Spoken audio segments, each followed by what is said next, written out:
"Who's the most hated dog you have?" The receptionist blinked. In her 5 years working at the Maple Ridge Animal Shelter, no one had ever asked that. Not, "Do you have any puppies?" or "What breeds are available?" But that, standing at the front desk, was a man in his mid-40s, about 6 feet tall, dark flannel shirt, boots still muddy from the rain. His name was Jack Monroe, and his voice was calm but firm. "I want the dog no one wants," he repeated. "The one who's been here the longest." No one said a word. Even the dogs went quiet. They walked past kennels filled with barking, tail-wagging dogs. Some had colorful signs, some had toys. But at the very end, tucked in a back corner, was a cage with no nameplate, no fanfare. Inside lay a 95-pound German shepherd with ragged fur and clouded amber eyes. He didn't bark, didn't move, didn't even raise his head. "That's Max," the staff member said. "Abused before he came here. It's been almost 2 years. He growls at people, won't eat when someone's around. No one's ever asked about him." Jack crouched down. Max barely glanced at him. "I'll take him," Jack said. "You sure?" "Completely." The first 3 days were quiet, too quiet. Max refused to eat unless Jack left the room. He slept curled in the laundry room, flinching at every sound.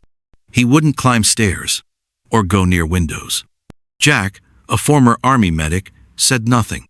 He simply laid food nearby, sat on the floor at a distance, and let Max decide when it was time. On night 5, Jack felt a cold nose brush his hand.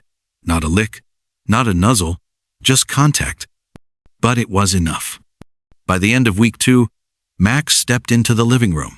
By week 3, he lay still stiff, still cautious at the foot of Jack's bed. It happened on a Saturday afternoon. Jack's neighbor stopped by unannounced. As the door creaked open, Max didn't run.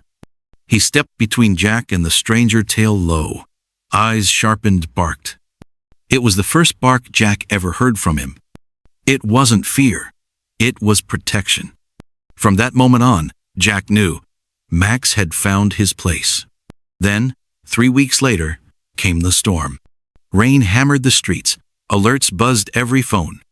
A local 10-year-old, Ethan Rivers, had gone missing. Search teams scoured Maple Ridge for hours. Jack stepped outside to smoke when Max suddenly froze. Then bolted.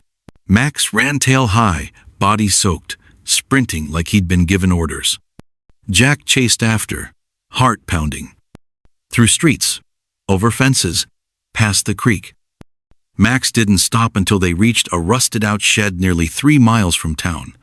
He barked, then barked again, louder, urgent.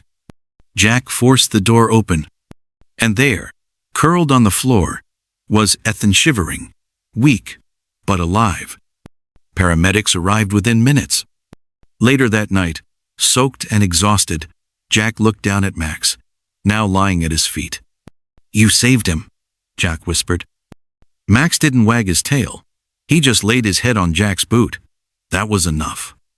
By morning, the local paper's front page read, "The dog nobody wanted became the one who saved a life."